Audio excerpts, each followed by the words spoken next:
8వ తరగతి పాఠ్య పుస్తకాల్లో న్యాయ వ్యవస్థ అవినీతిమయమైందని పేర్కొనడంపై సుప్రీంకోర్టు సీరియస్ అయింది. ఈ వ్యవహారాన్ని సుమోటోగా స్వీకరించింది కోర్టు.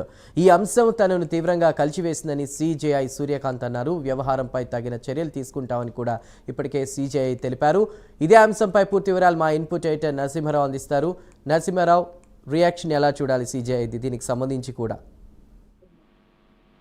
ఖచ్చితంగా సుప్రీంకోర్టు ఈ మొత్తం పరిణామాలకు సంబంధించి చాలా సీరియస్ గా రియాక్ట్ అయింది. ఒకటి, ఈ టెక్స్ట్ బుక్ లో అంటే ఎన్సీఆర్టీకి సంబంధించి 8వ తరగతి క్లాసులకు సంబంధించి జ్యుడిషియల్ లో అవినీతి అంశాన్ని ప్రస్తావించారు. ఇది సుమోటోగా ఈ రోజు సుప్రీంకోర్టు ప్రారంభమైన వెంటనే కపిల్ సిబాల్ లాంటి సీనియర్ అడ్వకేట్లు ఈ విషయాన్ని సుప్రీంకోర్టు సీజే దృష్టికి తీసుకొచ్చారు. ఆయన సుమోటోగా ఈ అంశాన్ని ప్రస్తావిస్తున్నప్పుడు కొంత ఘాటుగా కామెంట్ చేశారు ప్రధాన న్యాయమూర్తి. 2 అంశాలను ప్రస్తావించారు. ఒకటి, ఈ అంశం మా దృష్టిలోనే ఉంది, కానీ న్యాయ వ్యవస్థను ఇబ్బంది పెట్టే విధంగా కానీ ప్రతిష్టను దెబ్బతీసే విధంగా ఎవరు వ్యవహరించినా అది కఠినంగా ఉంటుంది. ఈ విషయాన్ని మొత్తం ఎలా డీల్ చేయాలి, ఎలా దీనిపై స్పందించాలన్న అంశం మాకు తెలుసు.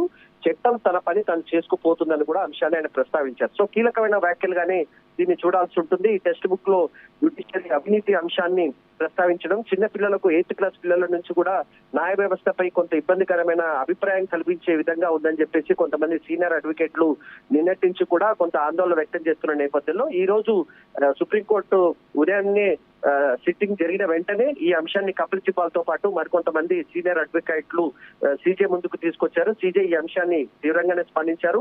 ఖచ్చితంగా దీనికి సంబంధించినంత వరకు ఏ రకంగా యాక్షన్ తీసుకోవాలి, ఎలా స్పందించాలన్న అంశానికి సంబంధించి మాకు క్లారిటీ ఉందన్న అంశాన్ని ఆయన స్పష్టం చేశారు. అయితే ఈ మొత్తం కాంట్రవర్సీకి సంబంధించి ఈ రోజు కేంద్ర ప్రభుత్వం స్పందించే అవకాశం ఉన్నట్టుగా మనకు సమాచారం ఉంటుంది. ఈ ఎపిసోడ్ కి సంబంధించినంత వరకు కమ్యూనికేషన్ గ్యాప్ ఎక్కడ ఉందని చెప్పేసి కూడా ప్రభుత్వ వర్గాలు అంటున్నాయి. మొత్తానికి సుప్రీంకోర్టు కామెంట్స్ నేపథ్యంలో కేంద్ర ప్రభుత్వం ఈ అంశానికి సంబంధించి మరి కాసేపట్లో కొంత క్లారిటీ ఇచ్చే అవకాశం ఉన్నట్టుగా మనకు సమాచారం అందుతుంది. Right Narasimha Rao, thank you.